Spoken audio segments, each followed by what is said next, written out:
Hello everybody, my name is Diabrani and I'm going to be going over 3 of my favorite paintings and why. It was very complicated trying to figure out which paintings in the 50 most famous paintings in the world video on YouTube. However, I did see a lot of artists in there that I did recognize and some paintings that I recognized from my high school art class.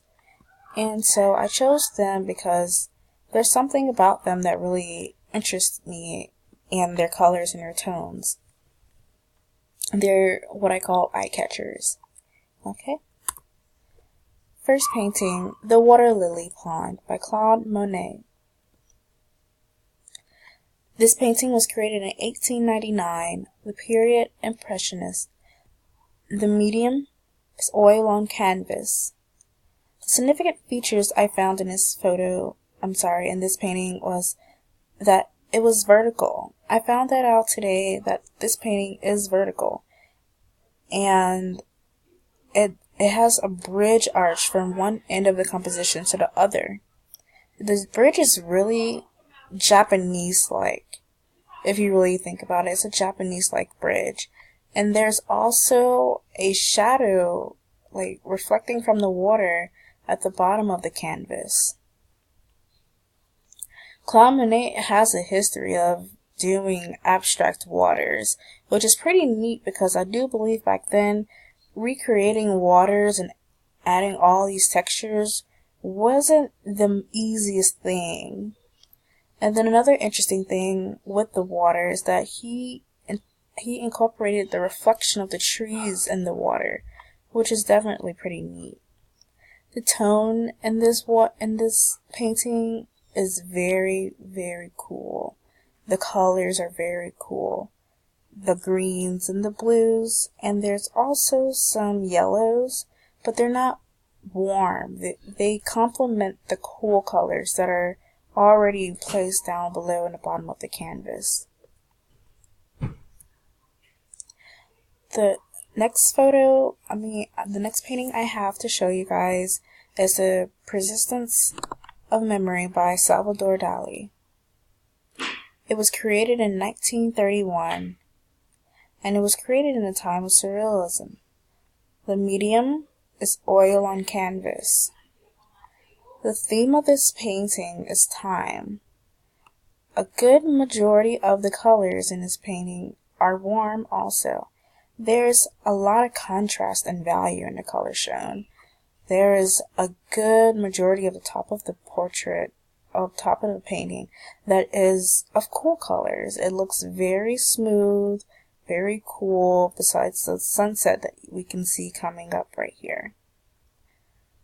At the lower half of the painting, it's very dark and shadowy. He created his art using his subconscious called Paranautic Central Method. Sorry, that's very hard to pronounce. Paranautic Central Method. The painting itself looks very soft in texture, like I said before. The way the pocket watch is just draped over this long extended branch right here. It just gives you a feeling of soft texture, even if you can't touch it. You can tell that the texture is very soft. Now for my next painting, Nighthawks by Edward Hopper. It was created in 1942. The period, Totalism.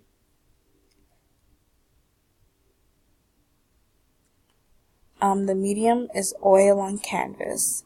Warm, light colors are inside this diner, as opposed to the cooler tones that are on the outside. That is very interesting to me because I feel like it complements the theme of separation or isolation in this photo.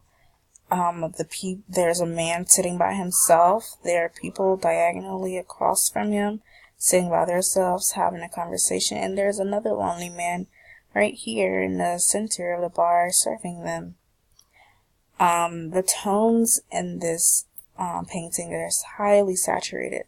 There are lots of highly saturated reds, and there's low saturated blues.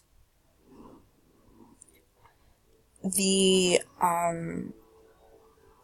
diner itself has a lot of shadows coming off of it, such as these rays on the ground, or the reflection of the turning right here where the sun is somewhere hiding or setting, making the building bounce off of this building, making that sharp turn right there refract off.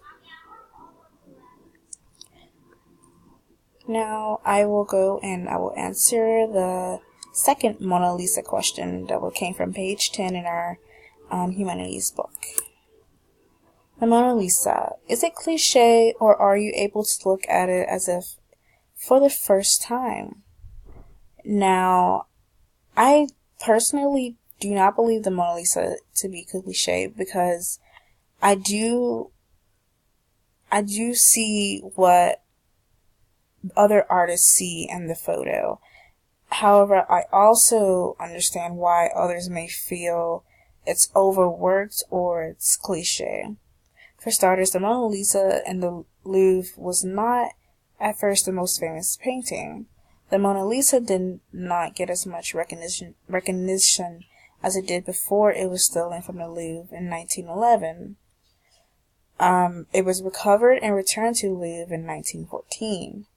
But while it was stolen, the press called the Mona Lisa the greatest painting, even though many people did not know what she looked like.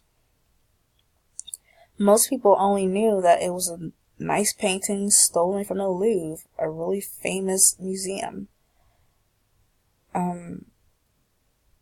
People would come to the museum while it was missing, just to look at the empty space and hooks where it was.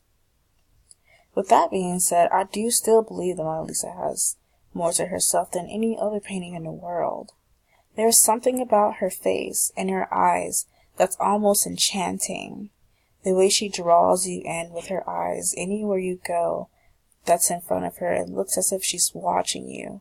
The portrait itself is full of enigma, and I do believe that is what draws people to her.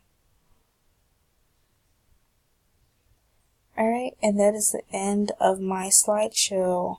I do hope you guys enjoyed, and bye. Hope to see you again soon.